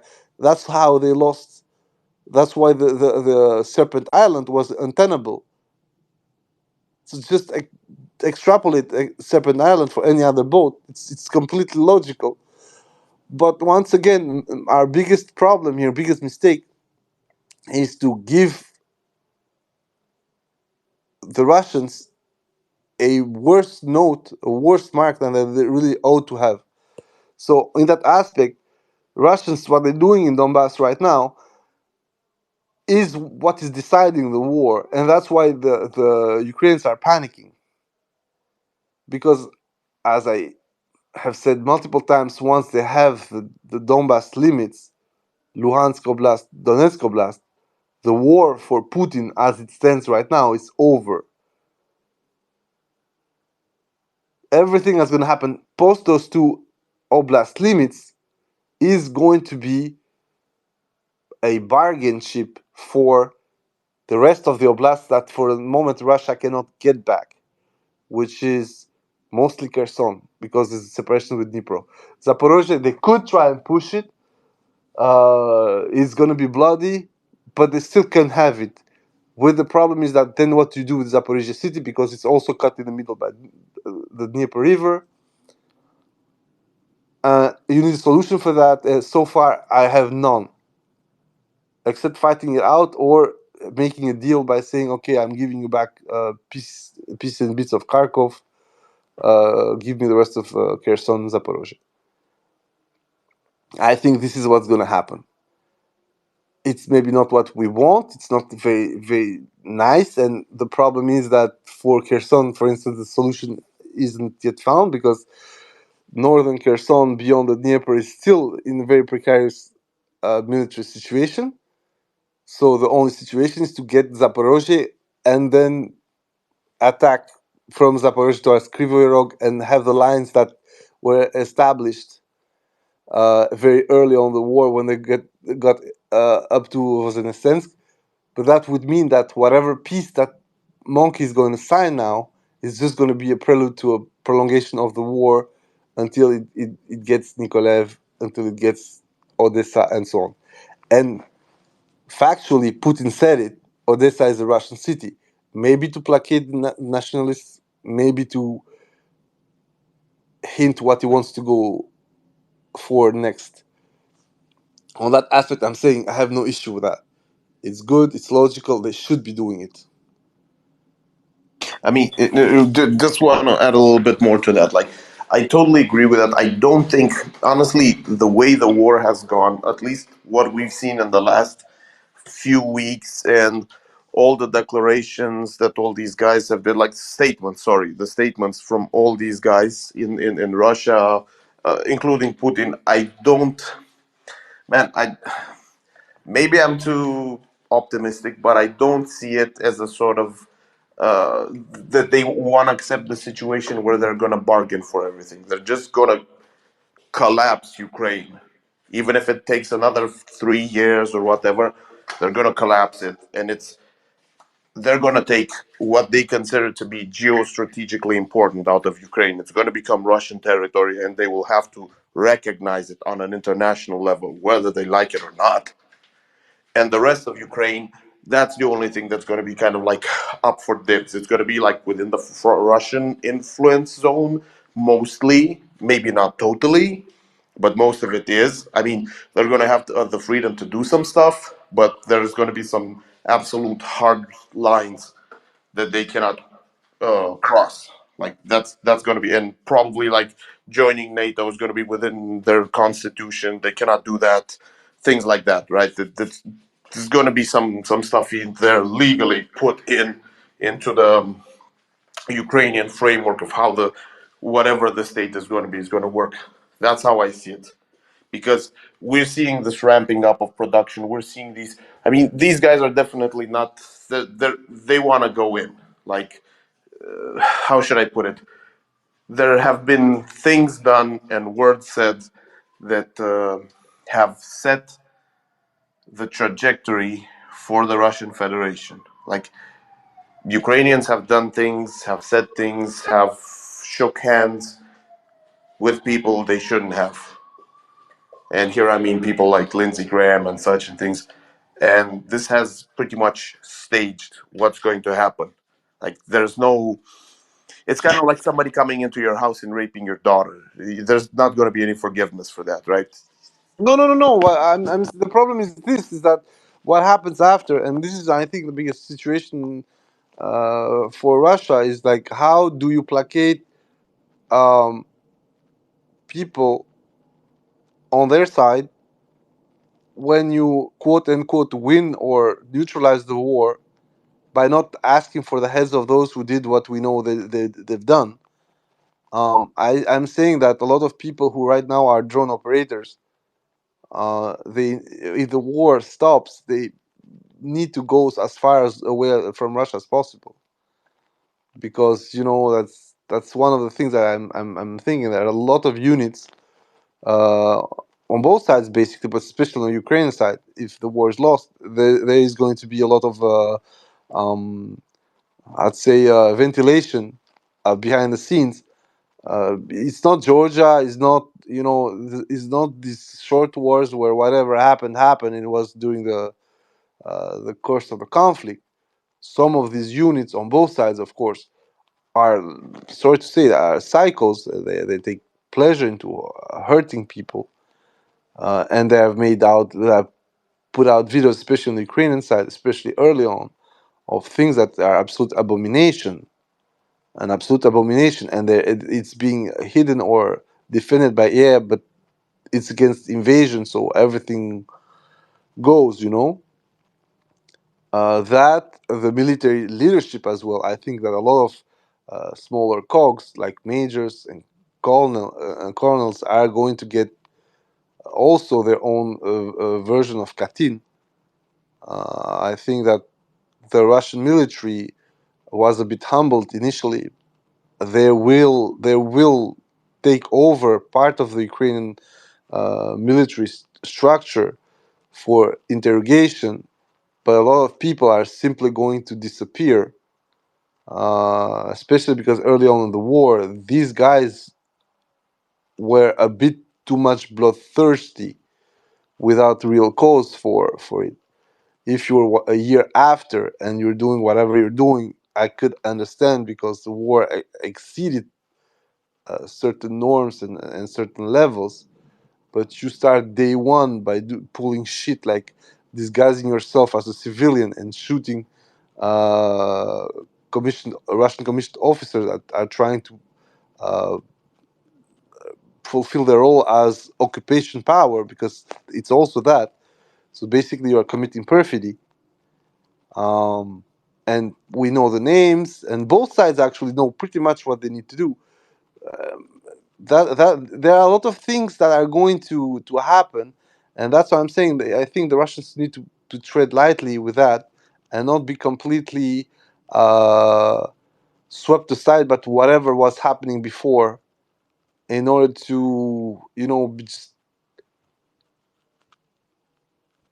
I'd say to be vengeful. A lot of people are gonna die after the war for sure, because accounts need to be settled.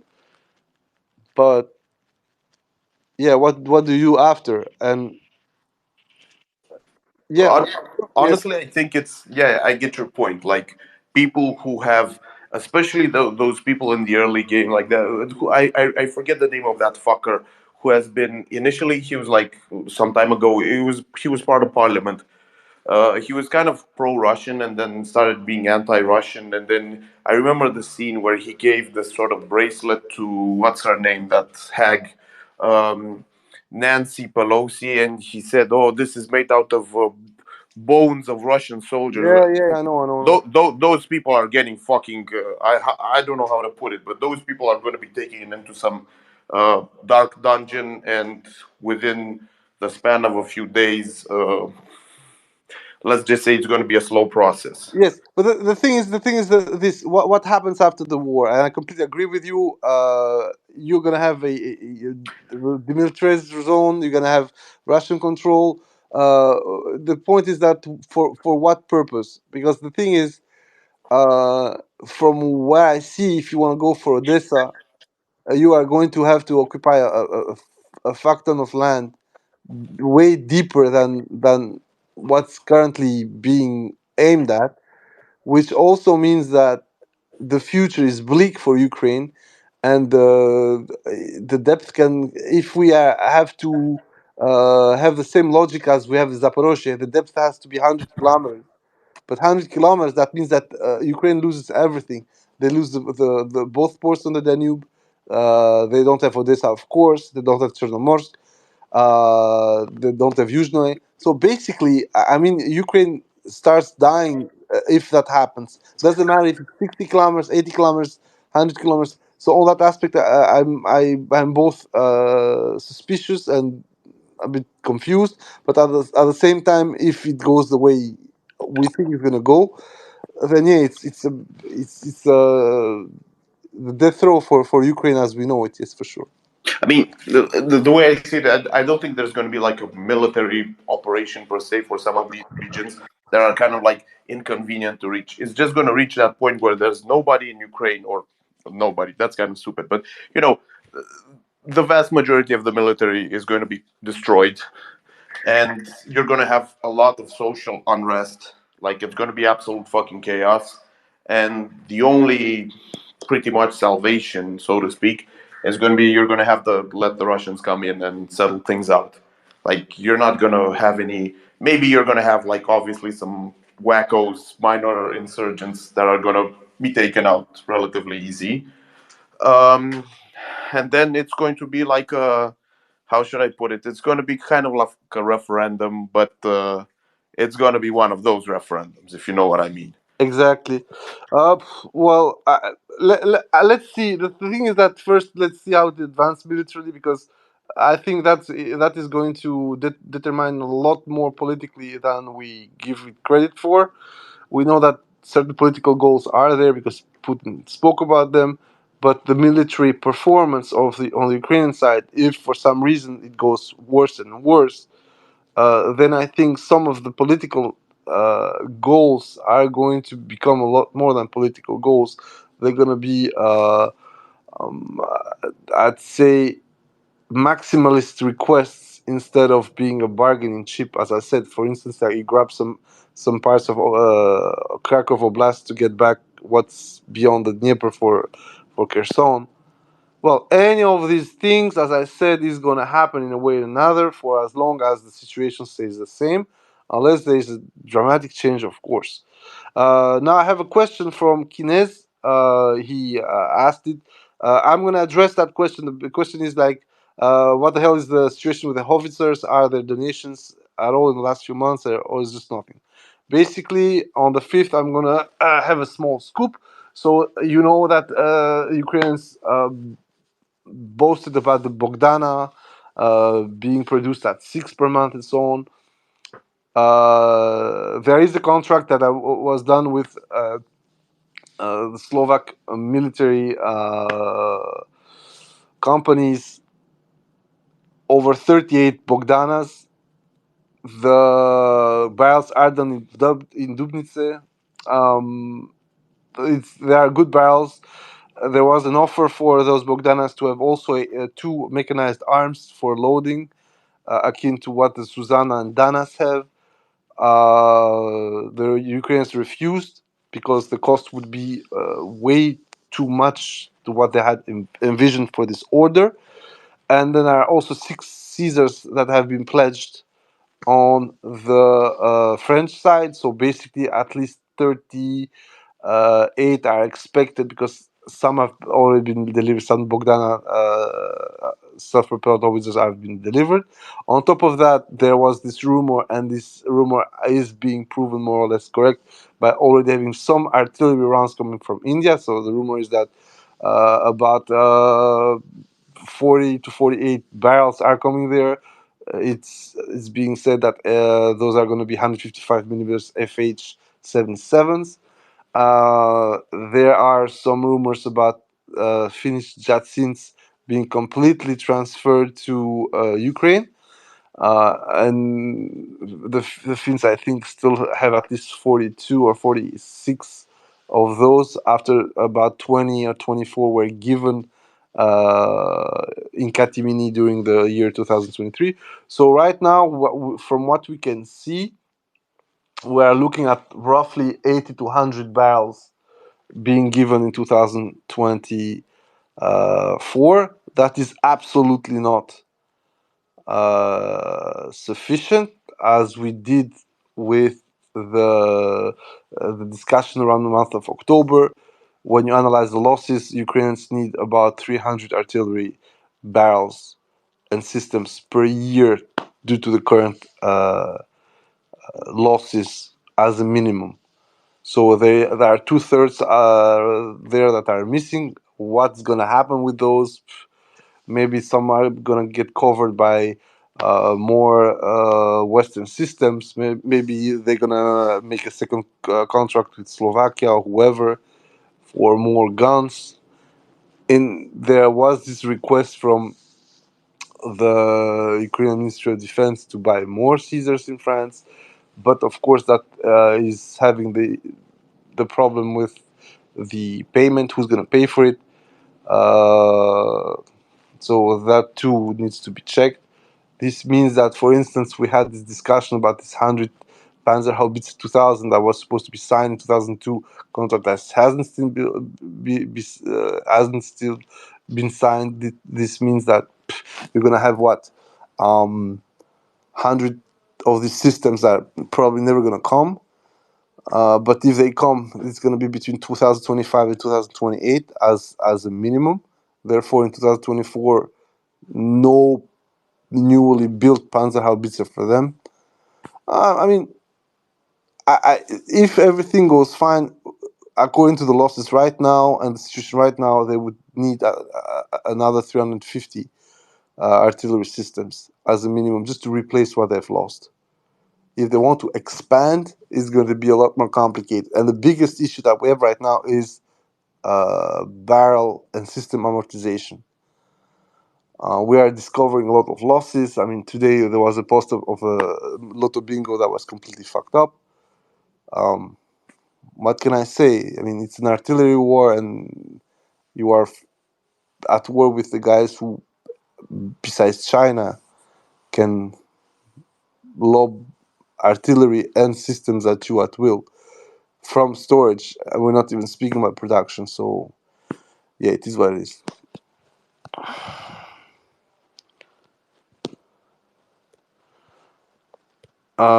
So guys, oh fuck, Snake, sorry, bro.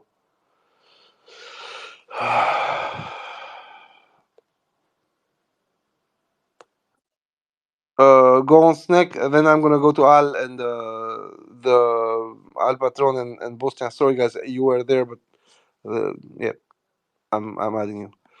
Go on, Hey, Snake. yeah, the last package that was given handed over for the drawdown package for Ukraine included 15 million rounds, which is actually kind of telling because it just suggests to me that they don't actually expect to resupply them for a couple of months at least. The main hurdle in the West, before we're even talking about escalation or whatever, the main hurdle in the West is the fact that aid is not coming in timely fashion. There's likely going to be more foot dragging as they try to get Biden to hold the bag over Ukraine. This essentially puts Ukraine in a position where it has to kind of pull on the strings. It has to kind of. I mean, this is why you see the terror bombings of Belgorod and Donetsk and other Russian cities. Is that they just want to provoke a reaction to get them back into the news, so that this can be this can drum up enough support to finally hammer something through Congress. The logic, of course, is just it's going to take quite a bit more than it is currently. The news of the largest missile strike ever. I mean, it makes headlines, but it's just kind of it's just kind of is not really hasn't stuck around.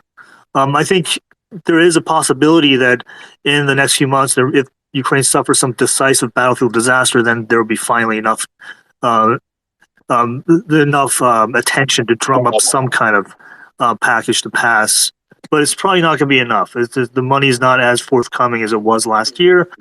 And you have like also hard equipment limitations in Europe, and as you said, like the only thing they can do is give them more Abrams. But of course, the supply chain of Abrams is kind of fucked on the U.S. side as well. So the U.S. has to like husband its like supply of engines and parts pretty carefully, and I can't see them giving more than another few dozen to replace the few dozen Abrams already pledged.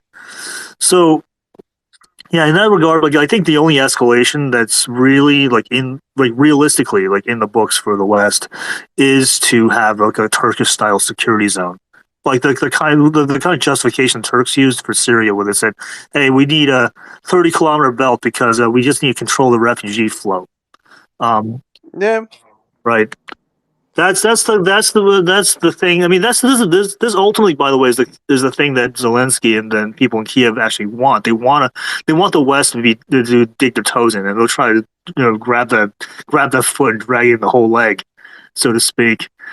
Um, I mean that's their strategy. But the thing is, if that doesn't work, I think Russia is flexible, where they'll just continue to degrade and deplete Ukraine, and we see now like Odessa is not likely because of the logistical and other like geographic problems. But again, like if Ukraine just fails to get an intervention and this drags on for another 2 years, I mean this then it becomes quite viable. So I think Moscow is in kind of wait and see moment when they know that the battlefield balance is tipping in their favor, and this is not linear. This is going to be exponential as the relative strength both sides diverges over time. And yeah, I mean, with basically, like I just said, like, if we don't see intervention in the next 12 months, then essentially Russia is going to achieve near maximalist goals eventually. So yeah. The thing with we have already speak about this. The thing is that it's gonna snowball into something that I think the Russians didn't want initially, but they are gonna be forced to because there is. That's one thing I'm getting, a bit disconcerted that America is not learning its lesson here. Like you are not in your backyard and trying to play this whole legalistic game that we're not going to recognize whatever you're going to gain by firepower and combat, and put this whole war in the fridge or freezer and have this legal limbo where you are going to force Russia to also militarize whatever it has gained. It's not going to fly. So I'm agreeing with you. If it keeps going like this and the Russians can push as much as they can, it's going to get very ugly for whatever project was there for Ukraine. And on that aspect, it would literally be a backblast from something that could have been solved in March to the great actually humiliations of Russia, because they would have accepted just Crimea and whatever they held in Donbass for literally nothing. It was already de facto done, and all that they wanted, everybody's saying it. Both sides are saying it. Just no NATO, give us Crimea, and we're gonna start a reintegration process of Donbass. This is, I mean, refusing this based on whatever principle that you may have is absolutely stupid. This is akin to what happened to Mexico with Texas and California. And yeah, maybe it's not right for a lot of people, but it's not going to work otherwise. And this is my biggest issue I have right now. Ukraine was cornered initially by whoever told them you're going to fight and win this, but now they're cornering themselves with a lot of nonsensical initiative around it, and everybody's saying, yeah, maybe we should discuss, but not recognize Russia. I'm sorry, that's the point. If you discuss surrender or a ceasefire, but also try not to give Russia what it wanted, and you try to pull a Minsk III, it's not only it's not going to work, but it's going to make Russia get more and more land until it goes to a point. Then either you intervene, either you drop Ukraine. And I don't think any of those, personally, I don't think any of those solutions is positive for whoever. Intervention, because you have a lot of risks involved, and it would entail Europeans fighting a war that they haven't been fighting, except for adventures in Africa and Middle East. But then what? Dropping Ukraine is not also very positive, because it would be extremely difficult for Russia to get a grip on parts of Ukraine, and it would lead to, Russia fostering its own counterinsurgency there, and it's never positive. Chechnya, of course, was gotten back to the fold, but it was also the scene of terrible situations with insurgents and counterinsurgents going wild. Then we had Beslan, then we had Makashkala, and so on. So all these things are, I mean, it's not a good prospect for both sides, be that one or two. So that's my point. Yeah. Oh, Sorry, I just want to make one more comment quickly. Just like the other notion of like people, the Ukraine voluntarily or acquiescing to having war criminals eliminated. I just can't see that happening, because this is the whole Banderite like movement is more or less taken over the entire like political class anyway, and within the command structure of the military. Zaluzhin himself is a Banderite, so it's like it is like they're not. This is not something that's going to be even considered, and would actually be a non-starter for talks anyway. So in this sense, like look, I think what Russia is looking to is in some way like they want to drag it out to some extent to allow like more people from the West to flee, and then when you actually deplete the reservoir of these the Ukrainian nationalists, then whoever remains, typically they're like the older people anyway. It's like I don't see the prospects of a Ukrainian insurgency actually being that viable once you actually go through the entire process of like having the Ukrainian men flee their own government for not wanting to fucking die. This is, to some extent, this is just like it's the physical destruction of a population through flight, but it's like this is literally what Ukrainians are trying to do at great like personal risk to themselves, trying to cross the border illegally and try to flee to Europe.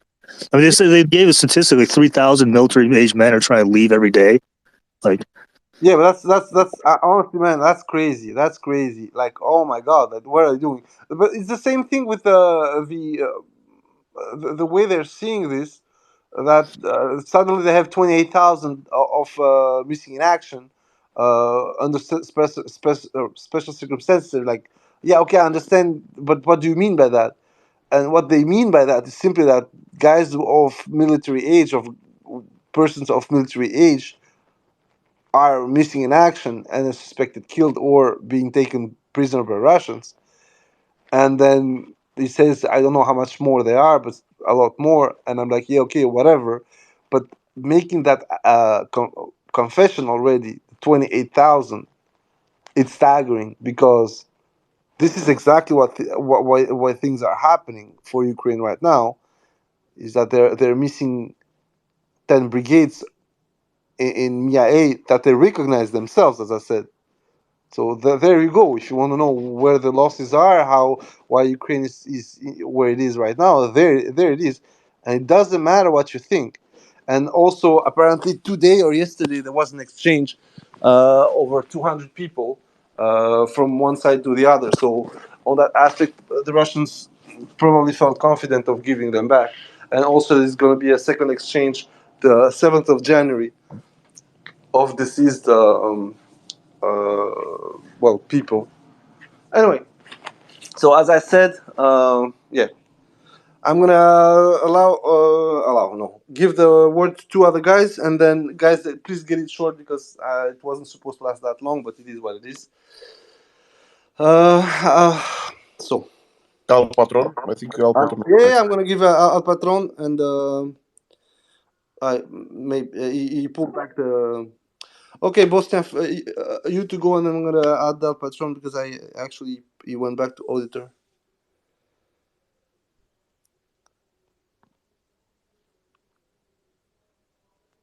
Yeah, Bosnia, come on. Me or wait or who? No, it's VH Bosnia. I don't know. I allowed him to speak, but for some reason doesn't work, or he doesn't get it. I don't know.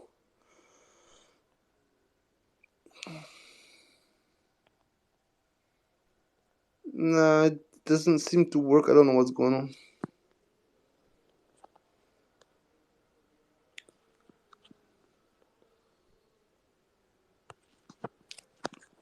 So for some reason doesn't work out. I'm gonna just put the